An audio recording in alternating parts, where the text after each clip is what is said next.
Bueno, este es mi pequeña descripción del proyecto final para el curso de Introducción a la Programación de la carrera de Ingeniería Industrial.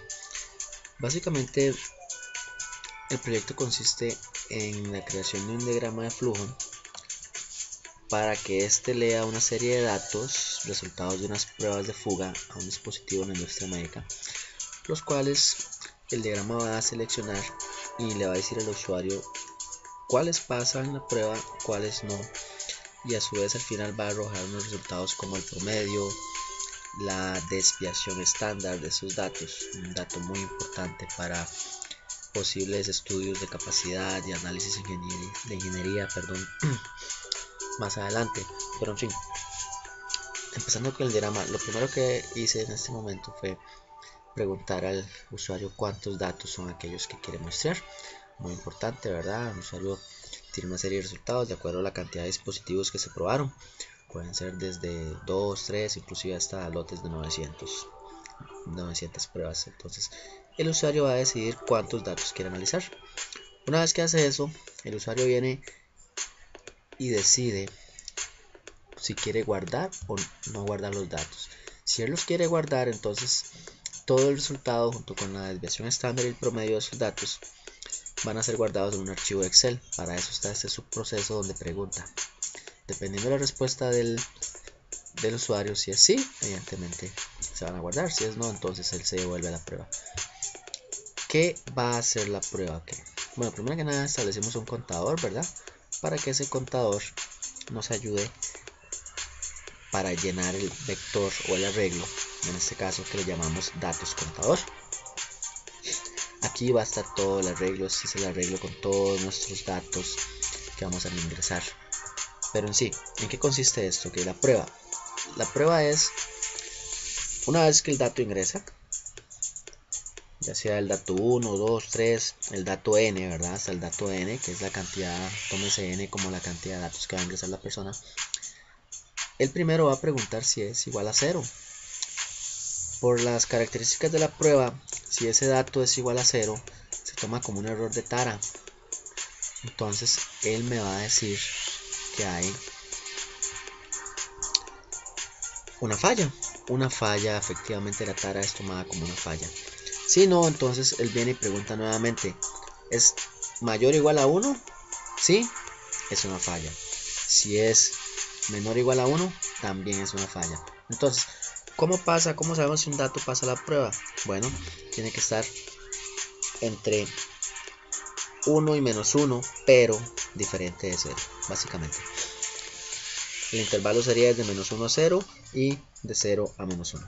Eso serían las características que tiene que cumplir el dato para pasar la prueba. Ahora, recordemos que esos son datos tomados, datos reales, son condiciones reales de un contexto de trabajo en la industria médica, entonces son datos muy reales. Este nuevo subproceso que hay acá es donde él viene y toma la suma de todos los datos, estableció una variable llamada suma para que todos esos datos se sumen y se dividan entre la data. La data es exactamente esto que tenemos acá, esta variable que generamos acá llamada data, que es para lo que preguntamos al principio del ciclo, cuántos datos queremos mostrar. Así encontramos nuestro promedio. Viene tal vez la que más problemas me dio a la hora de crearla, que es la varianza. ¿Qué es la varianza? Ok. La varianza es cada uno de los datos, como está en esta fórmula de datos contador, o sea, el dato 1 menos el promedio, el dato 2 menos el promedio y el dato 3 menos el promedio. Eso elevado al cuadrado. ¿Para qué me sirve a mí esto? Bueno, una vez que yo tengo esto, tengo que sacarle la raíz cuadrada. ¿Sí? Eso es la desviación estándar. La suma de todos esos datos es la desviación estándar. ¿Para qué me sirve esto nuevamente? Bueno, es lo mismo. Es más que todo es una fórmula establecida para estudios estadísticos y de capacidad que se piden, obviamente en el programa se van a pedir, es parte vital. Una vez que se hace un estudio de las pruebas, pues es sumamente vital conocer la desviación estándar de sus datos para dispersión, por decirlo de alguna manera, de los resultados dependiendo del promedio. A nivel estadístico y a nivel de ingeniería, esto es sumamente necesario conocerlo para conocer la estabilidad de un proceso, y demás cosas. Pero en fin, vamos a poner a correr el programa para tener una idea qué es lo que él va a hacer. Lo vamos a poner un poco no tan rápido para que podamos ver cada uno de los diagramas conforme van ejecutándose poco a poco. Vamos a correrlo. Entonces él viene acá y evidentemente nos pregunta cuántos datos va a mostrar. Muy importante, los datos no se van a ingresar por el usuario uno a uno, sino que lo hicimos de manera que se ingresen desde un archivo de texto ya previamente digitado los datos, ¿verdad? Por acá le voy a poner que quiero mostrar 10 datos, ¿okay? Y efectivamente yo quiero guardarlos. Digamos que sí. Cualquier otra respuesta diferente así significa que los datos no se van a guardar. ¿Cómo se van a guardar los datos? Bueno, más adelante vamos a verlo. Se van a guardar en un archivo de Excel. Luego vamos a verlos entonces cómo se van a guardar. Bien, listo. Él me pide, ya este archivo está previamente creado acá. Tal vez ustedes, bueno, vamos a ver el archivo. El archivo está acá, es este archivo que está por acá. Vamos a quitar esto de aquí que no lo necesitamos.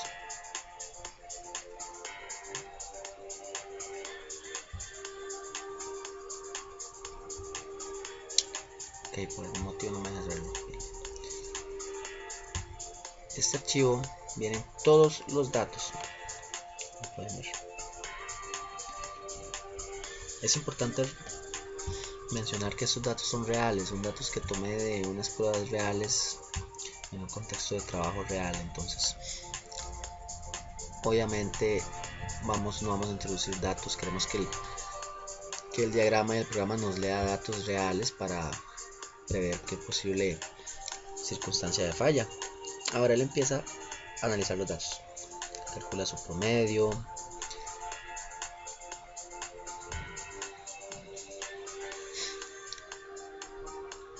viene y calcula aquí si la prueba pasa o no pasa.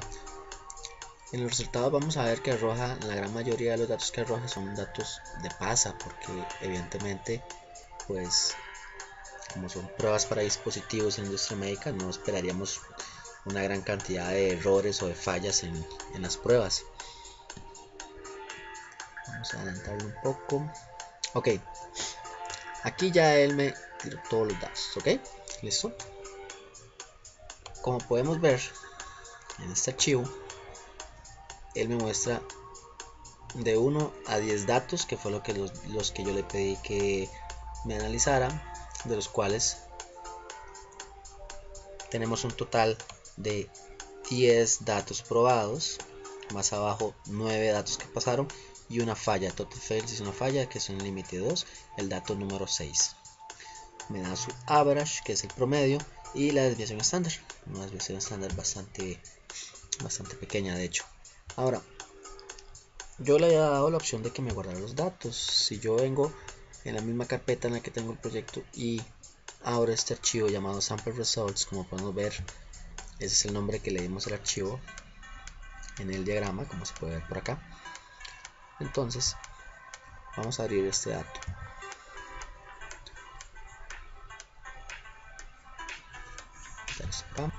Y efectivamente aquí está el archivo guardado. Tengo los 10 datos numerados en el orden en que fueron ingresados al vector, sus resultados. Tenemos el archivo del número 6, efectivamente porque falló, así como su promedio y su desviación estándar. Volvemos a insistir, la desviación estándar es un dato para análisis estadístico sumamente importante, por eso hay que incluirlo en dadas las características del proyecto. Este es el proyecto corriendo. Ahora vamos a correrlo nuevamente con que quiero correr 8 datos. En este caso yo no quiero guardar los datos, entonces vengo, se vinieron rapidísimo. Vamos a hacerlo de nuevo para poder que no sea tan rápido. Está por acá y vamos a correrlo. como hemos dicho, con 8 datos. Bueno, me pregunta si quiero guardarlos. No los voy a guardar. Perdón, no los voy a guardar. El usuario únicamente quiere verlos en la pantalla. Aquí tengo los datos. Y él corre inmediatamente todos los procesos. Como podemos ver aquí, el contador que establecimos me va a decir cuántos datos, me va a decir si ya hemos encontrado alguna falla por límite 1, límite 2 o inclusive un error de tara que hemos mencionado que era el 0, la cantidad de datos que pasaron, su promedio y su suma. ¿Por qué no aparece aquí la desviación estándar? Bueno, por las características de la fórmula, la desviación estándar se calcula una vez que todos los datos hayan sido analizados, porque necesito tener el promedio de todos los datos. Exactamente, se estableció un nuevo contador para volver a recorrer este nuevo contador, que es el que vuelve a recorrer todo el vector para calcular la varianza, y una vez que tenemos la varianza se calcula entonces la desviación estándar. Y aquí está el resultado. Efectivamente 8 datos, cada uno de los datos y su resultado en base a la prueba. Nuevamente la número 6 la que falló. De esos 8 datos tenemos un total de 7 que pasaron, 1 que falló, su promedio y la desviación estándar. Bueno, esta es la pequeña descripción del proyecto. No es algo en sí, es algo que nos dio bastante problemas, específicamente esta fórmula, ya que es una fórmula que no conocíamos 100%, pero después de un poco de investigación y un poco de pruebas logré darle al clavo, como dicen. Y básicamente eso sería la descripción del proyecto.